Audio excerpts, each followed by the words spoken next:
بسم اللہ الرحمن الرحیم۔ حضرت عبداللہ بن عباس فرماتے ہیں، میں ہمیشہ اس بات کا آرزو مند رہتا تھا کہ حضرت عمر رضی اللہ تعالیٰ عنہ سے نبی کریم صلی اللہ علیہ وآلہ وسلم کی ان دو بیویوں کے نام پوچھوں جن کے بارے میں اللہ تعالیٰ نے سورۃ التحریم میں فرمایا ہے کہ اگر تم دونوں اللہ کے سامنے توبہ کرو تو بہتر ہے کہ تمہارے دل بگڑ گئے ہیں۔ پھر میں ان کے ساتھ حج کو گیا۔ حضرت عمر رضی اللہ تعالیٰ عنہ راستے سے قضائے حاجت کے لیے ہٹے تو میں بھی ان کے ساتھ پانی کا ایک چھاگل لے کر گیا۔ پھر وہ قضائے حاجت کے لیے چلے گئے اور جب واپس آئے تو میں نے ان کے دونوں ہاتھوں پر چھاگل سے پانی ڈالا اور انہوں نے وضو کیا۔ پھر میں نے پوچھا، امیر المومنین، نبی کریم صلی اللہ علیہ وآلہ وسلم کی بیویوں میں وہ دو خواتین کون سی ہیں جن کے متعلق اللہ تعالیٰ نے یہ فرمایا ہے؟ ترجمہ یعنی تم دونوں اللہ کے سامنے توبہ کرو۔ انہوں نے فرمایا، ابن عباس تم پر حیرت ہے، وہ تو عائشہ اور حفصہ رضی اللہ تعالیٰ عنہا ہیں۔ پھر حضرت عمر رضی اللہ تعالیٰ عنہ میری طرف متوجہ ہو کر پورا واقعہ بیان کرنے لگے۔ آپ نے بتایا کہ بنو امیہ بن زیاد کے قبیلے میں جو مدینہ سے ملا ہوا تھا، میں اپنے ایک انصاری پڑوسی کے ساتھ رہتا تھا۔ ہم دونوں نے نبی کریم صلی اللہ علیہ وآلہ وسلم کی خدمت میں حاضری کی باری مقرر کر رکھی تھی۔ ایک دن وہ حاضر ہوتے اور ایک دن میں۔ جب میں حاضری دیتا تو اس دن کی تمام خبریں وغیرہ لاتا اور ان کو سناتا، اور جب وہ حاضر ہوتے تو وہ بھی اسی طرح کام کرتے۔ ہم قریش کے لوگ مکہ میں اپنی عورتوں پر غالب رہا کرتے تھے، لیکن جب ہم ہجرت کر کے انصار کے ہاں آئے تو انہیں دیکھا کہ ان کی عورتیں خود ان پر غالب تھیں۔ ہماری عورتوں نے بھی ان کا طریقہ اختیار کرنا شروع کر دیا۔ میں نے ایک دن اپنی بیوی کو ڈانٹا تو انہوں نے بھی اس کا جواب دیا۔ ان کا یہ جواب مجھے ناگوار معلوم ہوا، لیکن انہوں نے کہا کہ میں اگر جواب دیتی ہوں تو تمہیں ناگواری کیوں ہوتی ہے؟ قسم اللہ کی، نبی کریم صلی اللہ علیہ وآلہ وسلم کی ازواج تک آپ کو جواب دے دیتی ہیں، اور بعض بیویاں تو آپ سے پورے دن اور پوری رات خفا رہتی ہیں۔ اس بات سے میں بہت گھبرایا اور میں نے کہا، ان میں سے جس نے بھی ایسا کیا ہوگا وہ بہت بڑے نقصان اور خسارے میں ہے۔ اس کے بعد میں نے کپڑے پہنے اور حضرت حفصہ رضی اللہ تعالیٰ عنہا حضرت عمر رضی اللہ تعالیٰ عنہ کی صاحبزادی کے پاس پہنچا اور کہا، اے حافظہ، کیا تم میں سے کوئی نبی کریم صلی اللہ علیہ وآلہ وسلم سے پورے دن رات تک ناراض رہتی ہے؟ انہوں نے کہا کہ ہاں۔ میں بول اٹھا کہ پھر تو وہ تباہی اور نقصان میں رہی۔ کیا تمہیں اس سے امن ہے کہ اللہ تعالیٰ اپنے رسول صلی اللہ علیہ وآلہ وسلم کی خفگی کی وجہ سے تم پر غصہ ہو جائے اور تم ہلاک ہو جاؤ؟ رسول اللہ صلی اللہ علیہ وآلہ وسلم سے زیادہ چیزوں کا مطالبہ ہرگز نہ کیا کرو۔ نہ کسی معاملے میں آپ صلی اللہ علیہ وآلہ وسلم کی کسی بات کا جواب دو اور نہ آپ پر خفگی کا اظہار ہونے دو۔ البتہ جس چیز کی تمہیں ضرورت ہو وہ مجھ سے مانگ لیا کرو۔ کسی خود فریبی میں نہ مبتلا رہنا۔ تمہاری یہ پڑوسن تم سے زیادہ جمیل اور نظیف ہے، اور رسول اللہ صلی اللہ علیہ وآلہ وسلم کو زیادہ پیاری بھی ہے۔ آپ کی مراد حضرت عائشہ رضی اللہ تعالیٰ عنہا سے تھی۔ حضرت عمر رضی اللہ تعالیٰ عنہ نے کہا، ان دنوں یہ چرچا ہو رہا تھا کہ غسان کے فوجی ہم سے لڑنے کے لیے گھوڑوں کو سم لگا رہے ہیں۔ میرے پڑوسی ایک دن اپنی باری پر مدینہ گئے ہوئے تھے، پھر عشاء کے وقت واپس لوٹے اور آ کر میرا دروازہ انہوں نے بڑی زور سے کھٹکھٹایا اور کہا، کیا آپ سو گئے ہیں؟ میں بہت گھبرایا ہوا باہر آیا۔ انہوں نے کہا کہ ایک بہت بڑا حادثہ پیش آ گیا ہے۔ میں نے پوچھا، کیا ہوا؟ کیا غسان کا لشکر آ گیا ہے؟ انہوں نے کہا، بلکہ اس سے بھی بڑا اور سنگین حادثہ تھا، وہ یہ کہ رسول اللہ نے اپنی بیویوں کو طلاق دے دی۔ یہ سن کر حضرت عمر رضی اللہ تعالیٰ عنہ نے فرمایا، حفصہ تو تباہ و برباد ہو گئی، مجھے تو پہلے ہی خطرہ تھا کہ کہیں ایسا نہ ہو جائے۔ حضرت عمر رضی اللہ تعالیٰ عنہ نے کہا، پھر میں نے کپڑے پہنے، صبح کی نماز رسول اللہ کے ساتھ پڑھی۔ نماز پڑھتے ہی آپ صلی اللہ علیہ وآلہ وسلم اپنے بالا خانہ میں تشریف لے گئے اور وہی تنہائی اختیار کر لی۔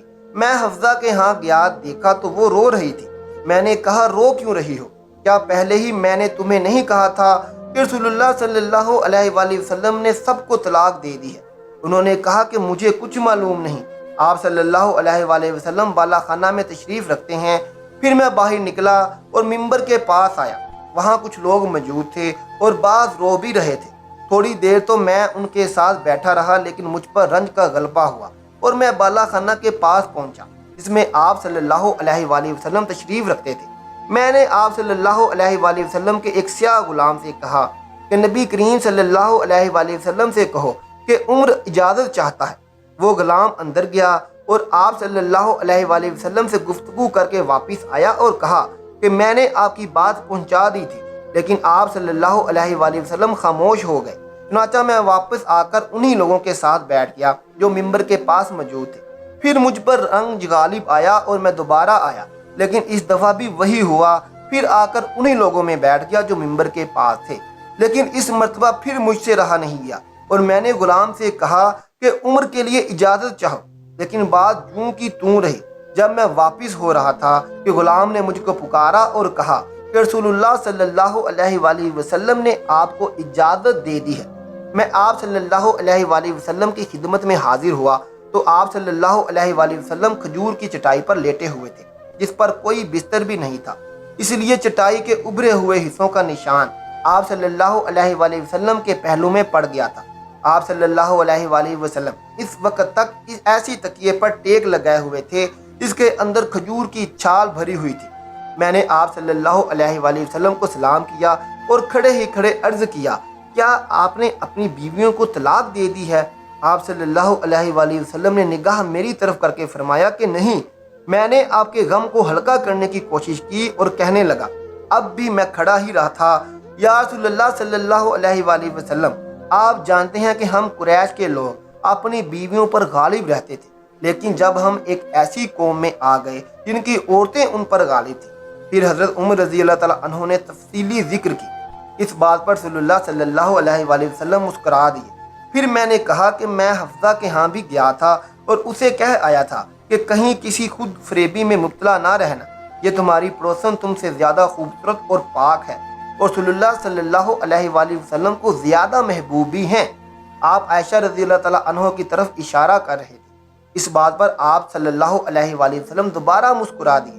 جب میں نے آپ صلی اللہ علیہ وآلہ وسلم کو مسکراتے دیکھا تو آپ صلی اللہ علیہ وآلہ وسلم کے پاس بیٹھ گیا اور آپ کے گھر میں چاروں طرف دیکھنے لگا۔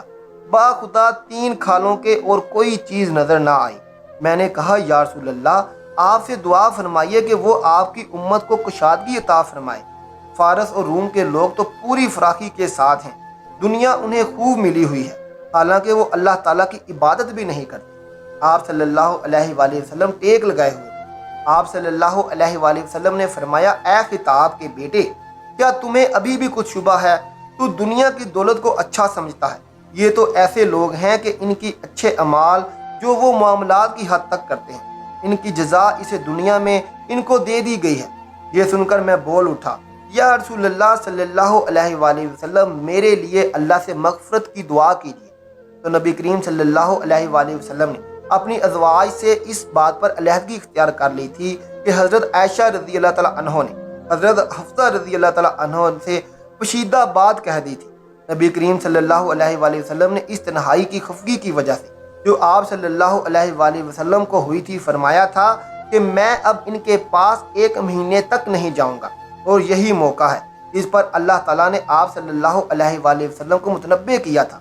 پھر جب 29 دن گزر گئے تو آپ حضرت عائشہ رضی اللہ تعالیٰ عنہ کے گھر تشریف لے گئے۔ انہی کے ہاں سے آپ صلی اللہ علیہ وآلہ وسلم نے ابتدا کی۔ حضرت عائشہ رضی اللہ تعالیٰ عنہ نے کہا کہ آپ نے تو عہد کیا تھا کہ ہمارے ہاں 1 مہینے تک نہیں تشریف لائیں گے، اور آج ابھی 29 کی صبح ہے، میں تو دن گن رہی تھی۔ نبی کریم صلی اللہ علیہ وآلہ وسلم نے فرمایا، یہ مہینہ 29 دن کا ہے اور وہ مہینہ 29 ہی دن کا تھا۔ حضرت عائشہ رضی اللہ تعالیٰ عنہ نے بیان کیا کہ پھر وہ آیت نازل ہوئی جس میں ازواج النبی کو اختیار دیا گیا تھا۔ اس کی بھی ابتدا آپ صلی اللہ علیہ وآلہ وسلم نے مجھ ہی سے کی اور فرمایا کہ میں تم سے ایک بار کہتا ہوں، اور یہ ضروری نہیں کہ جواب فوراً دو، بلکہ اپنے والدین سے بھی مشورہ کر لو۔ حضرت عائشہ رضی اللہ تعالیٰ عنہ نے بیان کیا کہ آپ کو معلوم تھا کہ میرے ماں باپ کبھی آپ سے جدائی کا مشورہ نہیں دے سکتے۔ پھر آپ صلی اللہ علیہ وآلہ وسلم نے فرمایا کہ اللہ تعالیٰ نے فرمایا ہے کہ اے نبی، اپنی بیویوں سے کہہ دو اللہ تعالیٰ کے قول عظیمن تک۔ میں نے عرض کیا کہ اب بھی اس معاملے میں اپنے والدین سے مشورہ کرنے جاؤں گی؟ اس میں تو کسی شبہ کی گنجائش ہی نہیں ہے کہ میں اللہ اور اس کے رسول اور آخرت کو پسند کرتی ہوں۔ اس کے بعد آپ صلی اللہ علیہ وآلہ وسلم نے اپنی دوسری بیویوں کو بھی اختیار دیا، اور انہوں نے بھی وہی جواب دیا جو حضرت عائشہ نے دیا تھا۔